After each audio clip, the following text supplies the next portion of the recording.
যে পলাশীতে একদিন ডুবেছিল স্বাধীনতার সূর্য, সেখানেই ভাগীরথীর তীরে পলাশী সৌধের পাশে অতৃপ্ত আত্মাদের মতো জেগে উঠল একটি কমান্ডো বাহিনী, যেন সেই অস্ত যাওয়া সূর্য ফিরিয়ে দিতে। ট্রেনিং নিয়ে পাকিস্তানের সাবমেরিন ছিনতাই করার প্ল্যান করেছিল তারা, কিন্তু প্ল্যান ফাঁস হয়ে যাওয়ায় পালিয়ে আসে ৮ জন ক্রু। তারা দিল্লিতে এসে শুরু করে ট্রেনিং, আর পলাশীতে করে গোপন ক্যাম্প। নাম তার সিটুপি, যেখান থেকে পরিচালিত হয়েছিল অপারেশন জ্যাকপটের মতো দুর্ধর্ষ অভিযান। বাংলাদেশের ১১টি সেক্টর থেকে ভালো সাঁতরাতে পারেন এমন ৩০০ জন যুবককে বাছাই করে ট্রেনিং দেওয়া হয় এই ক্যাম্পে। Swimming, survival training, using limpet mine, hand to hand combat ও নেভিগেশনের উপর ট্রেনিং শেষ করে আগস্টের শুরুর দিকে প্রথম ব্যাচ অপারেশনের জন্য রেডি হয়। কি ছিল তাদের টার্গেট? বাংলাদেশের প্রায় ১০০টি নদীর মাঝে ৩০০টি চ্যানেল ছিল, ২৩৭টি ব্রিজ আর ১২২টি রেল লাইন ধ্বংস করে গেরিলারা ইতিমধ্যে সড়ক ও রেলপথ ব্যবহারের অযোগ্য করে দিয়েছিল। বোঝাই যাচ্ছে, রেশন ও অস্ত্র আনা নেওয়ার জন্য পাকিস্তানিদের একমাত্র ভরসা ছিল জলপথ। অতএব টার্গেট এবার জলপথ।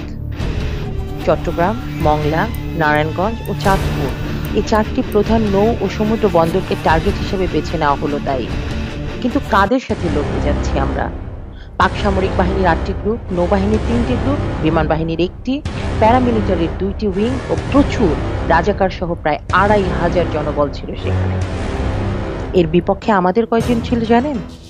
মাত্র ১৪৮ জন নাভাল কমান্ডো, যাদের কাছে অস্ত্র বলতে ছিল সাঁতারের জন্য পায়ে লাগানোর পিন, ছুরি, লিম্পেট মাইন, সুইমিং ট্রাঙ্ক, আর কারো কারো কাছে কম্পাস। ৩ জনের একজনের কাছে স্টেন গান, হ্যান্ড গ্রেনেড, আর গ্রুপ লিডারের কাছে রেডিও। রেডিও?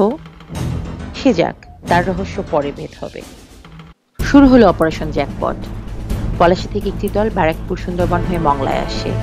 বাকিরা ৩ ভাগে আগরতলা থেকে নারায়ণগঞ্জ, চাঁদপুর আর চট্টগ্রামে রওনা দেয়। ১২ই আগস্ট চার্চর অবস্থানে পৌঁছে যাবার পর শুরু হয় অপেক্ষার পালা। কিসের অপেক্ষা জানেন? দুটি গানের জন্য অপেক্ষা। আকাশবাণীতে প্রচারিত দুটি গানের মাধ্যমে আসবে আক্রমণের চূড়ান্ত সাংকেতিক নির্দেশ। প্রথম গানটা শুরু হলো ১৩ই আগস্ট। সেটি ছিল ওয়ার্নিং সং। কথা ছিল এর ৪৮ ঘন্টার মাঝেই বাজবে দ্বিতীয় গানটি। আবার অপেক্ষা। পরদিন গভীর রাতে দূর থেকে ভেসে আসছিল সমুদ্রের গর্জন, সাইরেন, আর আশেপাশে ছিল ছিচি পোকার ডাক। হঠাৎ রেডিওতে শোনা গেল সেই কাঙ্ক্ষিত গানটি।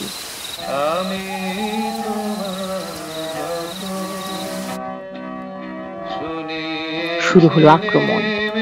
চট্টগ্রামের ৬০ জনের দল ৩ ভাগে ১২টি জাহাজে মাইন সেট করে আসে। তার কিছুক্ষণ পরে বিকট শব্দে বিস্ফোরিত হতে থাকে মাইনগুলো। ১০টি জাহাজ ১৯,০০০ টন গোলা বারুদ নিয়ে ডুবে যায়। ধ্বংস হয় আরো ৭টি বার্জ। এভাবে মংলায় ৬০ জনের ৬টি জাহাজ, নারায়ণগঞ্জে ২০ জনের ৪টি জাহাজ আর চাঁদপুরে ২০ জনের ৬টি ভাগে আক্রমণ করে ৪টি জাহাজ ও ৩টি স্টিমার ডুবিয়ে দেয়।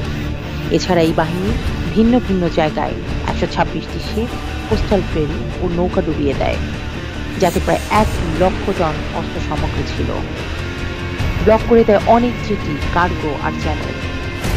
সিটুপি ক্যাম্পের কমান্ডোদের এই ধ্বংসযজ্ঞে পাক সেনাদের নৌ চলাচল প্রায় অচল হয়ে পড়ে।